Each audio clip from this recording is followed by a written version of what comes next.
Assalamu alaikum. My name is Muhammad Abbas, MPhil English Linguistics. Today we are going to discuss Précis writing.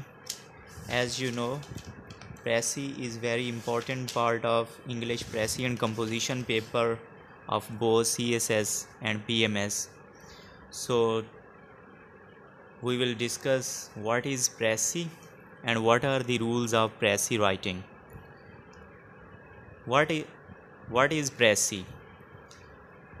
Précis is summary, shortened form of a piece of writing, short digest of the essential facts or ideas in given passage. Précis क्या चीज़ है? एक summary को Précis कहते हैं, या कोई भी तहरीर है या तहरीर का कोई छोटा सा हिस्सा है, उसकी शॉर्ट एंड फॉर्म बहुत ही मुख्तसर सा खुलासा, जिसको हम कहते हैं मुख्तसर सा हिस्सा बना दें आप, तो उसको कहेंगे शॉर्ट एंड फॉर्म।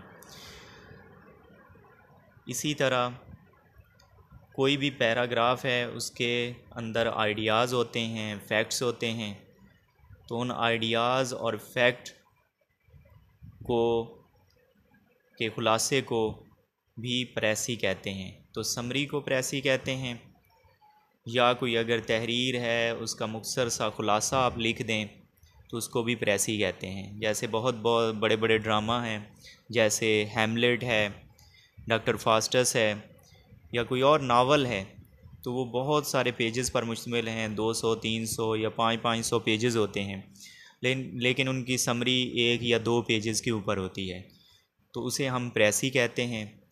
तो Précis समरी या खुलासे को कहते हैं। Now we come towards rules of Précis writing. First rule of Précis writing is read the passage carefully at least 3 times. यानी आप उस पैसेज को, जो आपको पेपर में एक पैराग्राफ दिया जाएगा, पैसेज दिया जाएगा, उसको 3 दफ़ा कम से कम पढ़ें। और इसके लिए आपको रीडिंग स्किल इम्प्रूव करनी पड़ेगी। यानी ये जो रूल है, इसको अगर आप फॉलो करना चाहते हैं, यानी read the passage carefully at least 3 times, आपने 3 दफ़ा पढ़ना है, क्योंकि टाइम शॉर्ट होता है पेपर के अंदर। तो उसका सलूशन क्या है कि हमने टाइम सेव करना है, उसके लिए रीडिंग स्किल को इम्प्रूव करें। तो उसके लिए बहुत सारी टेक्निक्स हैं जो यूज़ की जाती हैं रीडिंग स्किल को इम्प्रूव करने के लिए। तो वो हम इंशाल्लाह नेक्स्ट जो वीडियो बनाएंगे उसके अंदर इन सारे जितने ये तकरीबन 12 रूल्स मैंने बताए हैं Précis के, तो 12 ही उसके सॉल्यूशंस हैं। तो इंशाल्लाह ये सॉल्यूशंस को एक सेपरेट वीडियो के अंदर हम इंशाल्लाह डिस्कस करेंगे। अंडरलाइन द इम्पॉर्टेंट पॉइंट्स, यानी वो जो पैसेज है, पैराग्राफ है, उसके अंदर आपने इम्पॉर्टेंट पॉइंट जो आपको लगते हैं उनको अंडरलाइन करें। इसी वजह से कहा गया है कि पैराग्राफ को एटलीस्ट 3 दफ़ा पढ़ें। यानी जब आप पहली दफ़ा पढ़ेंगे पैराग्राफ को, पैसेज को, तो 1-2 पॉइंट इंपॉर्टेंट पॉइंट आपको नज़र आ जाएंगे, तो उनको आप अंडरलाइन कर लें। नेक्स्ट आप दूसरी दफ़ा जब आप पढ़ेंगे तो फिर आपको 2-4 पॉइंट और नज़र आएंगे, आप उनको भी अंडरलाइन कर लें। तीसरी दफ़ा जब आप पढ़ेंगे तो 2-3 और भी पॉइंट होंगे। तो एंड पे जब आप 3 दफ़ा पढ़ चुके होंगे, उस पैसेज को केयरफुली पढ़ चुके होंगे, तो बहुत सारे पॉइंट्स, 8 से 10 पॉइंट आप अंडरलाइन कर चुके होंगे। तो आपने सेकंड रूल ये है Précis का कि आपने अंडरलाइन करना है इम्पॉर्टेंट पॉइंट्स को। इसके लिए सॉल्यूशन क्या है? नॉलेज ऑफ पैराग्राफ राइटिंग, यानी आपको नॉलेज होना चाहिए कि पैराग्राफ राइटिंग कैसे लिखी जाती है, पैराग्राफ कैसे लिखा जाता है। अगर आपको ये पता होगा कि पैराग्राफ कैसे लिखा जाता है, अब इसका थोड़ा सा मैं आपको अभी बता देता हूँ कि जब कोई भी पैराग्राफ है तो उसके अंदर एक मेन आइडिया होता है और बाकी उसकी सपोर्टिंग डिटेल्स होती हैं। यानी एक ऐसा जुमला होगा जिसके अंदर पूरे पैराग्राफ का मेन आइडिया होगा। वो शुरू में भी हो सकता है, एंड पे भी हो सकता है, और कभी कभार वो उसके कहीं दरमियान में भी होता है। मोस्टली वो पहला जुमला होगा या आखिरी जुमला होगा जिसके अंदर मेन आइडिया होगा, बाकी उसके सारे सपोर्टिंग डिटेल वाले जुमले होंगे, यानी उस पॉइंट को, उस आइडिया को सपोर्ट कर रहे होंगे। तो ये पैराग्राफ की नॉलेज है कि कैसे पैराग्राफ लिखा जाता है, ये आपके पास होगा तो जल्दी आप अंडरलाइन कर लेंगे मेन पॉइंट्स को। फिर आप में स्किमिंग और स्कैनिंग कि कैसे किया जाता है पैसेज को, ये टेक्निक्स यूज़ होती हैं स्किमिंग और स्कैनिंग। तो ये स्किमिंग और स्कैनिंग भी आपको हेल्प करती हैं। अगर आपको स्किमिंग और स्कैनिंग की टेक्निक्स अच्छी तरह आती हैं और आपने प्रैक्टिस की हुई हैं तो आप इजीली और विद इन मिनिमम टाइम, थोड़े से टाइम के अंदर भी आप अंडरलाइन कर लेंगे इम्पॉर्टेंट पॉइंट्स को। तो आपको यानी पैराग्राफ राइटिंग का पता होना चाहिए, फिर आपको स्किमिंग और स्कैनिंग का पता होना चाहिए, फिर आप लोकेट कर सकते हो मेन आइडिया को पैराग्राफ के अंदर, तो फिर आप इजीली मेन पॉइंट्स को अंडरलाइन कर सकेंगे। तीसरा रूल प्रेसी का है यूज़ योर ओन लैंग्वेज, यानी आपने अपनी लैंग्वेज यूज़ करनी है। ये नहीं कि आपने पैराग्राफ के अंदर जो वर्डिंग यूज़ हुई हुई है, जो जुमले हैं, सेम टू सेम उठा के आपने प्रेसी के अंदर नहीं लिखने। आपने उसके लिए क्या, फिर सोल्यूशन क्या है कि आपने जो वहाँ पे वर्ड यूज़ हुए हुए हैं पेपर के अंदर, पैसेज जो दिया हुआ है प्रेसी का, आपने उन वर्ड्स के सिनोनिम लिख देने हैं। इसी तरह आपने वन वर्ड सब्स्टिट्यूट यूज़ कर लेने हैं। वन वर्ड सब्स्टिट्यूट क्या होता है? वन वर्ड सब्स्टिट्यूट ये है कि एक वर्ड पूरे जुमले के लिए यूज़ करना। कुछ ऐसे लफ्ज़ हैं जो एक जुमले के मुतबादिल होते हैं, यानी आप वो एक वर्ड लिख दें तो वो पूरे जुमले की जगह आ जाएंगे। जैसे डेफिनेशंस हैं, पॉपुलेशन है, तो पॉपुलेशन एक पूरे जुमले को के लिए एक वर्ड सब्स्टिट्यूट है, वन वर्ड सब्स्टिट्यूट है। पॉपुलेशन, कम्युनिटी है, ठीक है, ये एग्जांपल्स मैं आपको दे रहा हूँ। तो वन वर्ड सब्स्टिट्यूट, तो ये भी इंग्लिश में बहुत सारे वर्ड हैं जो पूरे पूरे जुमले, क्लास या फ्रेज़ के लिए सब्स्टिट्यूट बन जाते हैं, मुतबादिल बन जाते हैं। तो इसका सलूशन यही है कि आप सिनोनिम इस्तेमाल करें और वन वर्ड सब्स्टिट्यूट इस्तेमाल करें, जिसकी वजह से एक तो प्रेसी की, क्योंकि आपने 1/3 करनी होती है तो वो लेंथ भी उसकी कम हो जाएगी और सब्स्टिट्यूट भी हो जाएगा और ये आपकी अपनी लैंग्वेज बन जाएगी। तो ऑन लैंग्वेज का मतलब ये है कि आपने पैराग्राफ वाली लैंग्वेज को same to same copy paste करके आपने प्रेसी में नहीं लिख देना, बल्कि आपने उनके सिनोनिम और वन वर्ड सब्स्टिट्यूट यूज़ करके आपने उसकी जुमलों की हैयत चेंज कर देनी है, उनकी स्ट्रक्चर चेंज कर देनी है, लेकिन मीनिंग वही निकलते हों।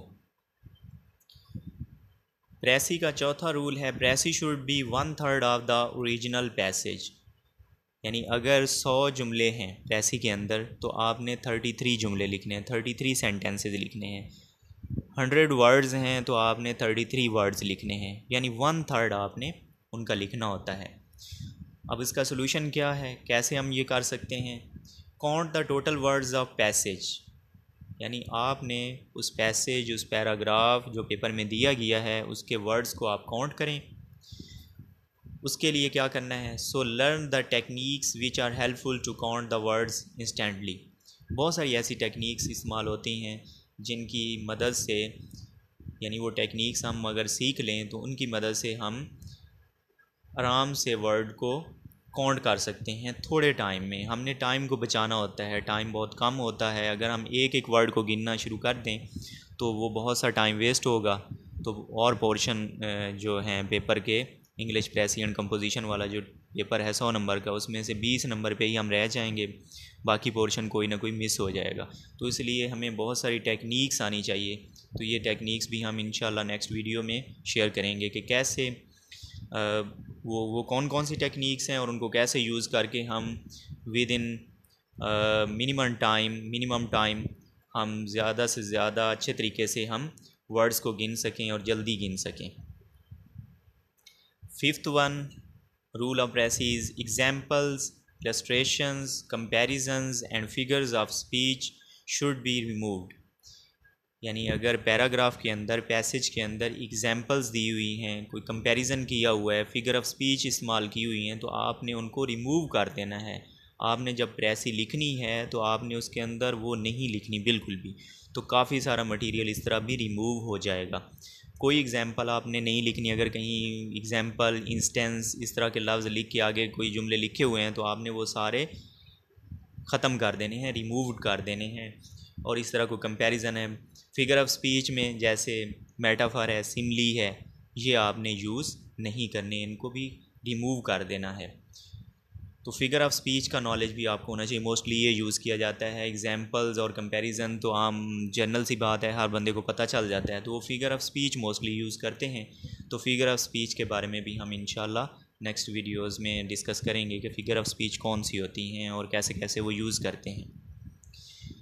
Sixth rule of press is that your on comments or likes or dislikes on the ideas of the passage are absolutely forbidden। यानी अब पैसेज दिया हुआ है तो आप हो सकता है कि वो आप उस पैराग्राफ में जो उन्होंने आइडिया दिया है, जो चीज़ बात की है, जो चीज़ पेश की है, वो आपके सेक्ट के ख़िलाफ़ हो, आप उसको पर्सनली लाइक ना करते हो, आप उसको लाइक ना कर रहे हो, आप उसको डिसलाइक करते हो, तो आप मोस्टली हमारी आदत ये बनी हुई है कि हम फ़ौरन कमेंट कर देते हैं। फेसबुक पे, सोशल मीडिया पे, व्हाट्सएप पे हमारी ये हैबिट बनी हुई है कि हम फ़ौरन उसको लाइक या डिसलाइक करते हैं और उस पर कमेंट भी कर देते हैं। तो ऐसा हमने प्रेसी में नहीं करना, अपना पर्सनल पॉइंट ऑफ व्यू नहीं देना, लाइक और डिसलाइक को बिल्कुल हमने शो नहीं करना वहाँ पे। हमने ऑब्जेक्टिव हो जाना है, हमने सब्जेक्टिव नहीं होना। हमने ऑब्जेक्टिवली उसको लिखना है, जो कुछ लिखा हुआ है उसको हमने ऑब्जेक्टिवली हमने करना है। अपना पॉइंट ऑफ व्यू, अपने कमेंट्स, अपने लाइक डिसलाइक वहाँ पे हमने शो नहीं करने और ना ही उनको लिखना है। Next one rule of precis is that your precis should be a piece of readable English. यानी आपने जो प्रेसी लिखी है वो कोई हाई फाई लेवल के आप वर्ड्स आपने यूज़ नहीं करने, कोई बहुत ही कम्प्लेक्स, बहुत ही मुश्किल अल्फाज आपने यूज़ नहीं करने। आपने सिंपल वर्डिंग यूज़ करनी है, सिंपल लिखनी है, ताकि आपने माइंड में रखना है जैसे कॉमन मैन पढ़ रहा हो और वो उसको अंडरस्टैंड कर सके। तो मोस्टली ये देखा गया है कि स्टूडेंट जो हैं वो बड़े मुश्किल वर्ड्स यूज़ कर रहे होते हैं बहुत कि हमारा अच्छा इंप्रेशन पड़ेगा। तो ऐसा कुछ नहीं है, आप जस्ट तैयार करें लेकिन उनके सिनोनिम यूज़ करें जो इजी हैं, कॉमन हैं, आम लैंग्वेज में यूज़ हो रहे हैं। तो सिनोनिम यूज़ करें, वन वर्ड सब्स्टिट्यूट यूज़ करें।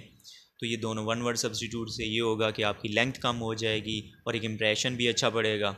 और सिनोनिम से भी आपका वो क्या है, पिछले रूल में जैसे आपने पढ़ा है कि योर ऑन लैंग्वेज हो जाएगी, तो इस तरह वो रीडेबल भी हो जाएगा। Eighth rule of press is that mistakes of grammar and spelling are not allowed. आप ये समझ रहे हो कि जैसे आप एफएससी कर रहे हो, बीएससी कर रहे हो, तो वहाँ पे ग्रामर और स्पेलिंग वगैरह को नहीं देखा जाता। तो या आपने उसका 1/3 कर दिया है तो वो कोई टेंशन नहीं है जी, आपने वो प्रेसी अब आपकी हो गई है। तो ऐसा कुछ नहीं है, ग्रामर एंड स्पेलिंग आपके चेक किए जाते हैं। तो उसके लिए आपको knowledge of parts of speech जो हैं उनका आपको नॉलेज होना चाहिए। नाउन, प्रोनाउन है, वर्ब है, एडजेक्टिव है, एडवर्ब है, ये सारे जितने पार्ट ऑफ स्पीच हैं ये सारे आपको आने चाहिए। और फिर उनमें जो कॉमन मिस्टेक्स करते हैं हम मोस्टली, तो उनका भी हमें पता होना चाहिए कि कौन कौन सी कॉमन मिस्टेक्स हैं, वो भी नाम करें। इसी तरह आपको टेंसेस भी आने चाहिए। यानी हमने शुरू वहाँ पे लगाया होता है हैज़ हैव के साथ वहाँ पे फर्स्ट फॉर्म हम लगा रहे होते हैं, यानी इतने ब्लंडर करते हैं। तो हमें टेंसेस भी आने चाहिए। तो पार्ट ऑफ स्पीच और टेंसेस अगर हमें आते हैं तो ग्रामेटिकल मिस्टेक्स और स्पेलिंग की मिस्टेक्स नहीं होंगी। तो ये भी, इससे भी नंबर कटते हैं, इनमें भी केयरफुल होना चाहिए। तो इंशाल्लाह पार्ट ऑफ स्पीच और टेंसेस भी हम नेक्स्ट वीडियोज़ में करेंगे इंशाल्लाह। Ninth rule, whole precis should be connected. यानी आपने जो प्रेसी लिखी है उसका ये नहीं है कि वो कनेक्टेड ना हो, कोई उसका पॉइंट किधर जा रहा हो, कोई किधर जा रहा हो, तो आपने उनको कनेक्ट करना है, आपस में उनका रब्त होना चाहिए और उनमें एक तसलसल होना चाहिए। एक आपने पॉइंट निकाला है, दूसरा पॉइंट निकाला है, तीसरा निकाला, इसी तरह 5-10 पॉइंट आपने निकाले हैं, तो वो आप उनको कनेक्ट करें। वो हो सकता है पैसेज के अंदर ऊपर नीचे हो, आप उनको अरेंज कर लें, उन पॉइंट्स को जो निकले हैं, आइडियाज़ निकले हैं, जो आपने जो पहले रूल में पढ़ा है, अंडरलाइन आपने की है, 3 दफ़ा पढ़ा है आपने पैसेज को और अंडरलाइन करते गए जो मेन आइडियाज़, मेन पॉइंट आपके जहन में आए थे, तो उनको आप अरेंज करें। हो सकता है पैसेज के अंदर वो आगे पीछे हों, आप उनको लॉजिकली बनाएं। उसके लिए आपके पास नॉलेज होना चाहिए कोहेजन और कोहेरेंस का। तो ये भी टेक्निक्स हैं, कोहेजन और कोहेरेंस, जो सेंटेंसेस को आपस में मिलाती हैं, पैराग्राफ्स को आपस में मिलाती हैं, और ये पूरी इस तरह डिस्कोर्स बन जाती है। यानी पूरी जो नावल है या कोई भी पैराग्राफ है, कोई कहानी है, स्टोरी है, तो वो एक तरतीब में होती है। तो आपने एक स्टोरी की तरह, जैसे स्टोरी का एक बिगनिंग होता है, मिडल होता है, एंड होता है, एक तरतीब में होती है। आप पहले एंड लिख दें, फिर मिडल लिखें, फिर उसका बिगनिंग लिखें, तो वो सही उसमें लॉजिक नहीं होगा, वो कनेक्टेड नहीं होगी। तो कनेक्टेड का मतलब यही है कि आपने उसको एक सही तरतीब से लिखना है कि उसमें आपस में एक सही रब्त, एक सही कनेक्शन बनता हो। तो उसके लिए आपको कोहेजन और कोहेरेंस की टेक्निक्स का पता होना चाहिए। इसी तरह लिंकिंग वर्ड्स का भी आपको पता होना चाहिए। तो ये 9th रूल को आप अच्छी तरह कर लेंगे अगर आपको कोहेजन एंड कोहेरेंस और लिंकिंग वर्ड्स का पता होगा। तो 10th rule, do not use the direct form of speech. अब ये है कि प्रेसी लिखते हुए अक्सर जो गलती की जाती है कि डायरेक्ट स्पीच में लिख दिया जाता है। यानी इन्वर्टेड कॉमास में कोई वो अगर कोई कुछ लाइनें लिखी हुई हैं तो हम उसको वैसे का वैसा लिख देते हैं कि ये जी कोटेशन है, इसको तो हम चेंज नहीं कर सकते। ऐसा कुछ नहीं है। आपने कोटेशन नहीं लिखनी होती सेम टू सेम वहाँ पे, ना ही इन्वर्टेड कॉमास लगाने होते हैं। आपने उसको इनडायरेक्ट स्पीच में कन्वर्ट करना होता है। तो आपको डायरेक्ट, तो इसका सोल्यूशन क्या है कि आपको डायरेक्ट और इनडायरेक्ट फॉर्म्स ऑफ स्पीच का पता होना चाहिए। यानी डायरेक्ट, ये 9th-10th में भी और FSC FA में भी ये चीज़ें पढ़ाई जाती हैं, direct indirect, active voice, passive voice. तो आपने प्रेसी को कभी भी डायरेक्ट स्पीच में नहीं लिखना, इनडायरेक्ट स्पीच में लिखना है। 11th rule of precis is that a suitable title, suitable title आपने उसको देना है। तो उसके लिए भी वही आपको पैराग्राफ राइटिंग का पता होना चाहिए। पैराग्राफ राइटिंग में एक टॉपिक सेंटेंस होता है जिसके अंदर मेन आइडिया या टाइटल होता है, या थीम होता है, थीम, मेन आइडिया या टाइटल। तो ये 3 लफ्ज़ यूज़ होते हैं। तो टॉपिक सेंटेंस के अंदर ही होते हैं। टॉपिक सेंटेंस बाकी जितने फ़र्ज़ करें 10 हैं तो उसमें एक होगा टॉपिक सेंटेंस जिसके अंदर टाइटल होगा, थीम होगा, मेन आइडिया होगा। 3 मैंने वर्ड यूज़ किए हैं तो इनका तीनों का मतलब तकरीबन सेम है। तो बाकी 9 जो उसके अंदर जुमले इस्तेमाल हुए होंगे वो सपोर्टिंग सेंटेंसेस होंगे, यानी उसको सपोर्ट कर रहे होंगे। तो ये आपके अंदर, ये भी आपको टेक्निक आनी चाहिए कि पैराग्राफ के अंदर कहाँ पे वो टॉपिक सेंटेंस होता है। वो शुरू में भी हो सकता है, पहला सेंटेंस भी हो सकता है, लास्ट वाला सेंटेंस भी हो सकता है, और कभी कभी वो कहीं दरमियान में भी उसको इंजेक्ट कर देते हैं टॉपिक सेंटेंस को। तो जब ये आप पैराग्राफ राइटिंग की टेक्निक्स पढ़ेंगे, आपको इसका नॉलेज होगा, तो आप इजीली सूटेबल टाइटल, और मोस्टली ये देखा गया है कि अगर नहीं कहा गया कि टाइटल लिखें तो स्टूडेंट भी नहीं लिखते।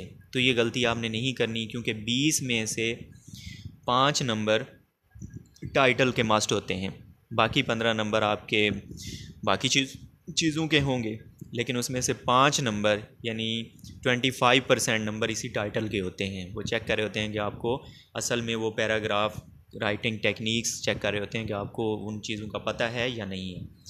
तो ये भी इंशाल्लाह हम पैराग्राफ राइटिंग कैसे होती है, इसकी क्या टेक्निक्स हैं, टाइटल को हम कैसे ढूंढ सकते हैं, इंशाल्लाह हम ये अगली जो होंगी वीडियोस उनके अंदर डिस्कस करेंगे। और लास्ट वन है indicate the number of words used in precis at the end. यानी आपने आखिर में प्रेसी के अंदर आपने जितने वर्ड लिखे हैं उनको इंडिकेट करें, उनको लिखें, लाजमी लिखें। ये कई बुक्स में नहीं लिखा हुआ, यानी वो एग्जांपल उन्होंने दी हुई हैं तो एंड पे वो वर्ड काउंट करके नहीं, कुछ में हैं तो आपने ये लाजमी करना है, वर्ड काउंट करने हैं और उनको लिखना है। और उसके लिए भी टेक्निक्स हैं कि आपने कैसे क्विकली वर्ड काउंट करने हैं, तो उसके लिए भी टेक्निक्स होती हैं।